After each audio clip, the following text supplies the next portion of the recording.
Hello! Don't know what that was. Hello!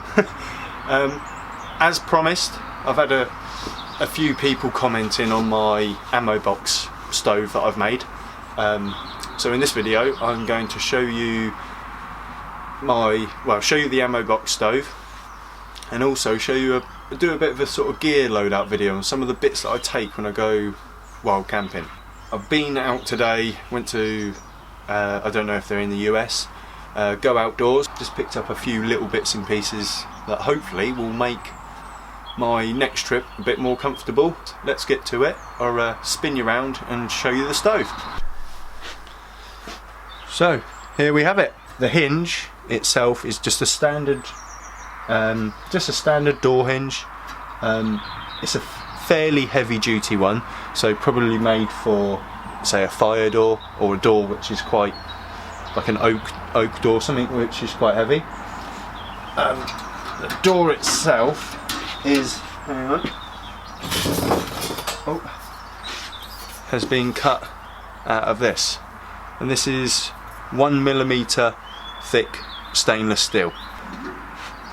So I've cut these air vents in it. I've used a Dremel to cut the air vents, and then basically just marked a hole wherever the holes are on the hinge, drilled through the door, and then used 5mm. So the actual bolts, the actual thread is 5mm thick, so that's bolted on.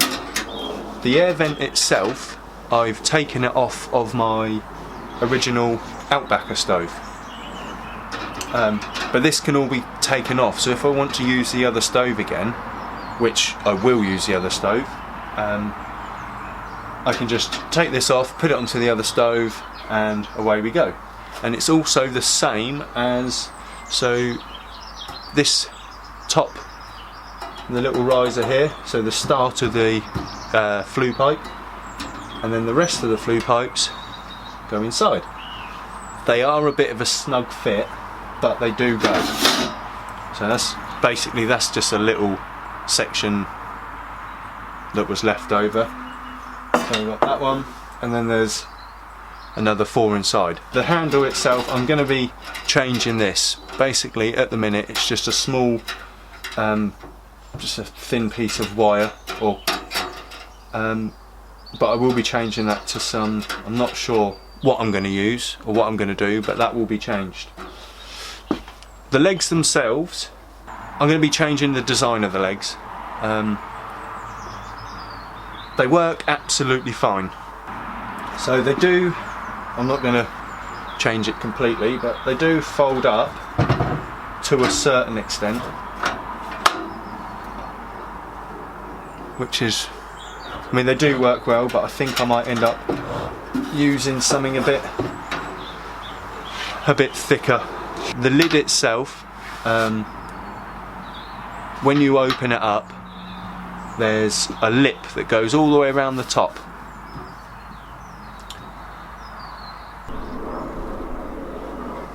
So with the riser, the start piece of the flue pipe, if you can see all these little bolts. So basically there's a piece of steel which has been, I've put some putty in between the underside of the lid and the metal plate, and put the riser bit, the bit that you can see, I've fanned it out and then just clamped it all together. It's all all the putty squelched out, and I've just cleaned it off, and that works, and it doesn't leak at all, not around the hole I've made. I would show you the inside, but the lid, where I put this putty stuff in there, I don't want to disrupt it and like break the seal, because at the minute I'm not getting any smoke coming out whatsoever. First thing you do, this is the paint. I'm not saying you have to use this paint stripper, this is just the particular paint stripper that I used. So when the box is plain, don't cut any holes, just get as much of the paint off as you can, because I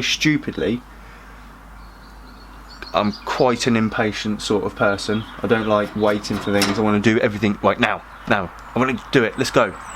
So basically I just started cutting holes and cutting the lid, and then I bolted everything together. The legs were on, everything. I thought, I need to take the paint off, and the paint is a nightmare. Or it was on this particular one anyway. It all works pretty good. I took this to Sweden with me. I think it went down to -8 or -9 Celsius and kept me warm. The only bad thing there was just the struggle with actually trying to get wood.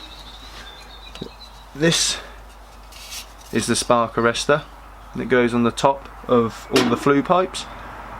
Unfortunately, I am going to try, because when I've done the mods to the Polish Lavoo, I've still got quite a bit of material left, so I'm thinking about making a carry case for it, because I've got some webbing here.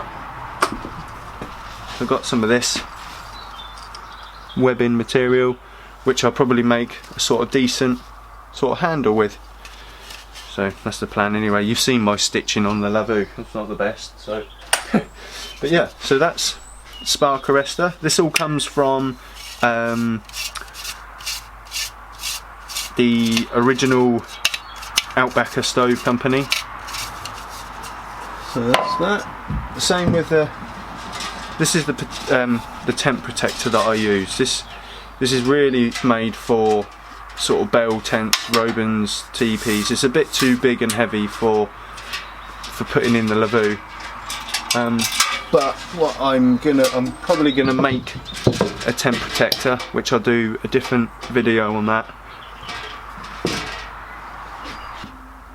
I think this, with everything, I think it cost me about £50, so probably $70. This is the paint I used.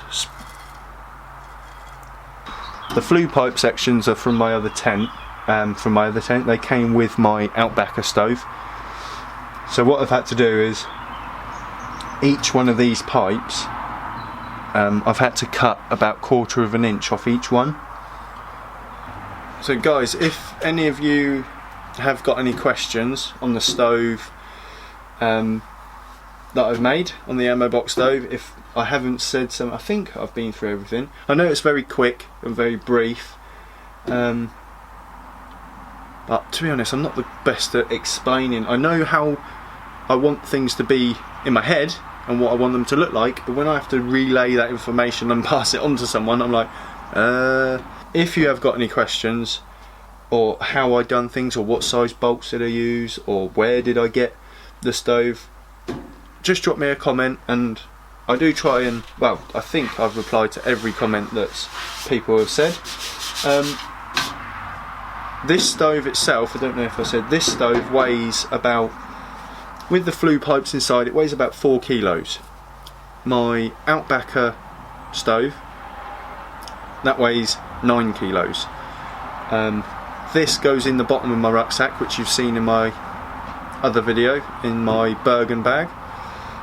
So it's a lot more compact and manageable than the Outbacker stove. The Outbacker stove is brilliant, but I'll only use that stove if I'm taking my big 6-man teepee. If I'm doing a winter trip with, say, a couple of us. My sister likes to come away occasionally, so go away with my sister and Luke, which you've seen in the other videos. Yeah, it's good. It's good. It's really good. Really good. Right. Anyway, moving on. Let's get some more stuff. Hang on. What's going on here? No, it isn't focus. So, let me just spin you around here a bit. If you've got a TP or Polish Lavoo, I'm not saying that this will work in every TP or Lavoo, but this works for me really well. Basically, this is a monopod for a camera.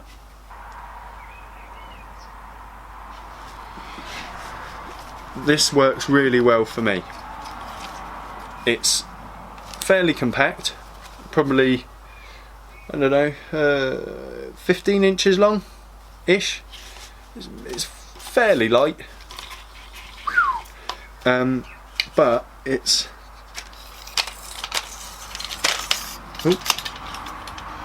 once you extend it all, hang on. So I put this end on the floor because it stops it pushing in the ground. I don't actually use this for filming at all, but I use that as a centre pole for my lavoo. But I think you can buy other monopods on eBay for a lot cheaper. But yeah, and it slides into my one of my rocket pouches on my Bergen, which is good. So that's that. Right. Let's move on to cutting tools. This again, like, it depends what time of the year it is. If it's in the summer, I take this, which is the Silky Gone Boy. In the winter, I use that. And this one is made by Silky again. And this one is, this is the Silky Big Boy. This is a weapon of a saw. I mean, I've cut through some serious logs with this. So this is my sort of winter saw, because you need a lot more wood. I find that going and getting a huge branch or a huge limb off a dead standing tree, cut that and split that, and that gives you a decent amount of wood for the night. Next thing is my little Mora neck knife. Keep this on me pretty much all the time. I haven't got a proper lanyard for it, so I've just basically wrapped a bit of paracord around it. So that goes on, keep it on me, and if it's mainly for like opening or doing small carvings. If you're forgetful like I am, I always forget to bring spoon, fork, knife. It's quite handy just to whittle away a few little bits. So that's the neck knife. And my next knife is my Heli knife. This cost me about £70. It's not an amazing knife, but it does me perfectly. I don't really ever baton wood with a knife. I don't see the point. Me personally, why smash your knife to pieces? Yes, okay, it might be able to do the job, but don't really need to when you've got an axe. So next on cutting is the axe that I use, the Holterfor's trekking axe. I like it's for what it is. They are so cheap, so cheap. I think this was another eBay item. I think I picked that on eBay for about 25 quid. So I use that, or where has it gone? Hang on. Fiskars X10. No preference really. They're both, I think they're both really good axes. If you're into the whole bushcraft, well, I'm into bushcraft obviously, but if you like the bushcraft look, then this one's quite a nice one. Hickory handle. This is I think it's fiberglass of some sort, but yeah. Anyway, this is what I've just bought today.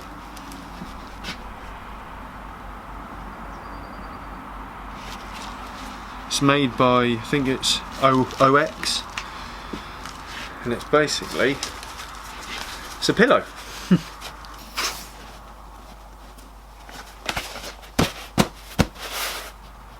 It's probably 2 inches thick. I have got another pillow which I take as well, which is this one. Just a flannel, like a fleecy pillow. So combined, I put this one on top of this one, And yeah, I like to have a fair few pillows, even at home, to be honest. So that's pillow talk.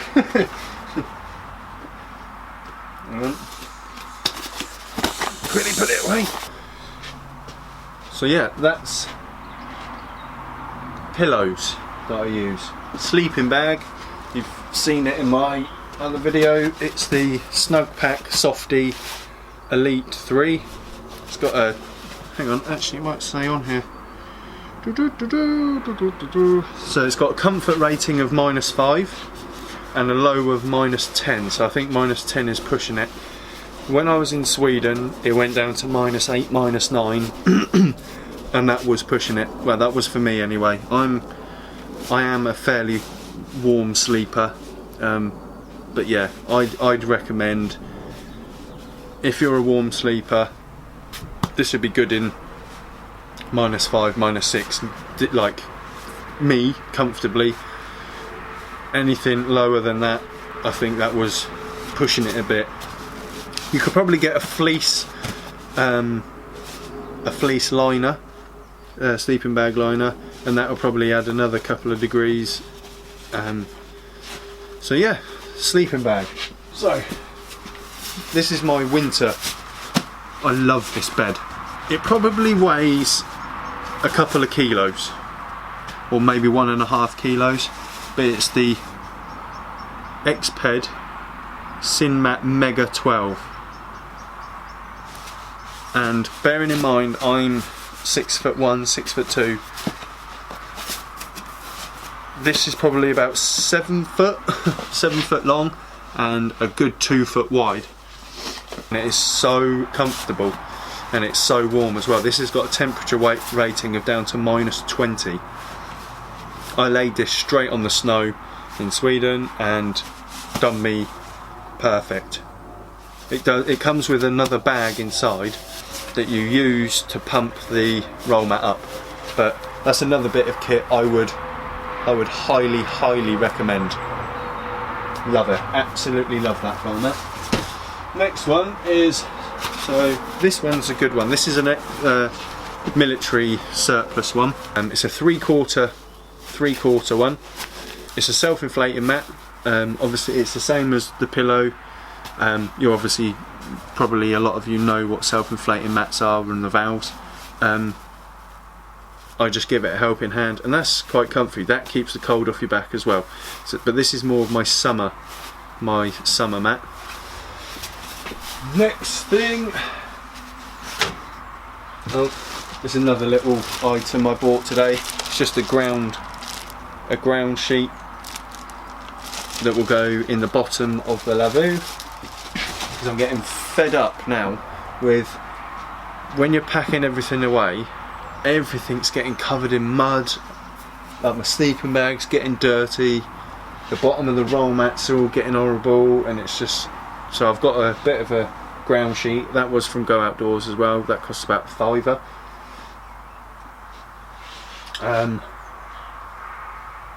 Right, next thing.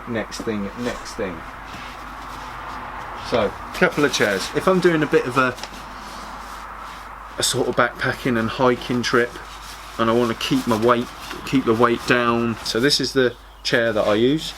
Well, occasionally. I've just bought a new chair, which I'll show you in a second. This is the Helen ground chair. Fairly expensive, to be honest. I think this particular chair, when I got it, I've had this for a couple of years now. When I got this, it was about £90, so $100. Very, very light again, probably half a kilo, if that. A good comfy chair. The only thing with these small folding chairs that I find is when I'm sat down by the fire and you go to have your dinner, where you're sort of crunched, like your legs, your knees are up by your chest, and I don't know, it seems to give me a bit of a bad stomach where I'm not sort of sat up, so my food doesn't go down properly. So that's one chair, and this is another chair that I've just bought. This was £16. Oh, hang on. What's this one? This does go in my Bergen. It's a Shakespeare. It's actually a fishing chair, but it sort of folds up fairly nicely. It doesn't weigh a lot either, which is quite cool, and it slides straight into my bag, which is fairly good. But it's a nice chair. Sort of set up right. It's good. I can sort of set up, so like I was saying earlier, when I'm chomping down on me dinner, my pasta or whatever it is, I'm more sat upright. So yeah, that's the chair that I use. Well, this is my new chair that I'll be taking anyway. Sorry about all the cars and the bikes and whatever, but I can't shut the road because I'm making a video. So now lights.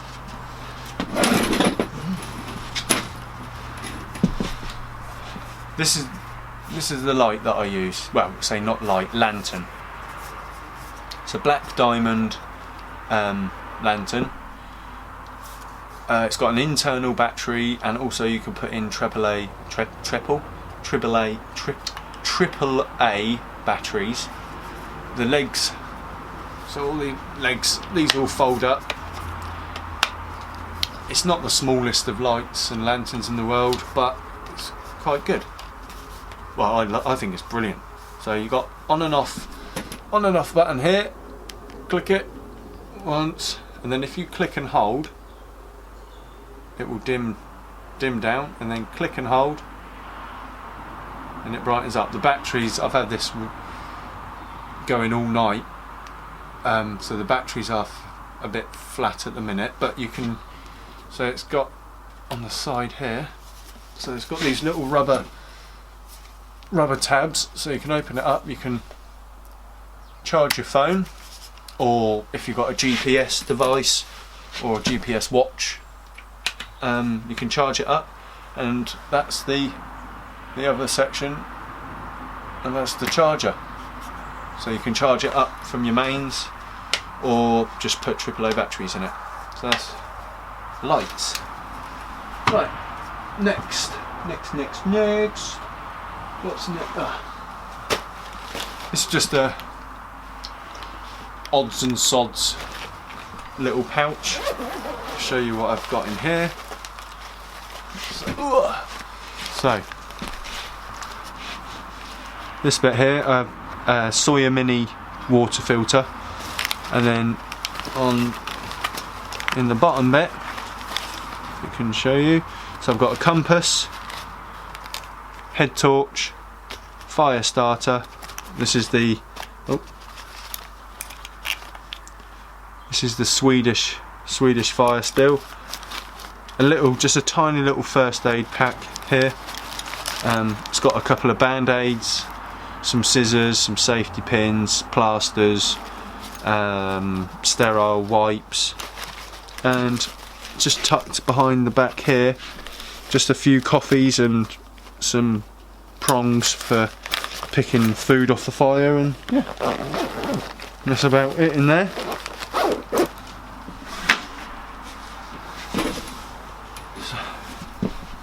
So guys, that is pretty much it. That's what I'll take. Like I said, it depends on how far I'm walking, or what the temperature's going to be like. If it's really bad, if we're planning to go somewhere and it's like really bad weather conditions, I do have a DD 3x3 tarp that I'll pitch up, which will give me some good shelter, so I can have a fire and sit by the fire, keep warm and dry. What else? I think that's about it. Rucksacks. This is my winter bag. Why? Because it's about as big as me. It's huge. This is the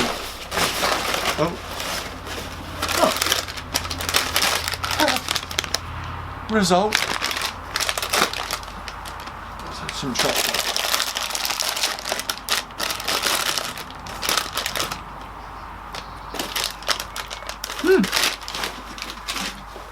Sorry, easily distracted.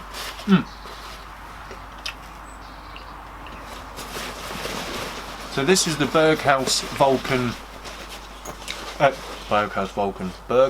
Cyclops Vulcan 2. I think it's about 100, no 60, about 100 litres. This is the pouch at the bottom, which the stove fits in here.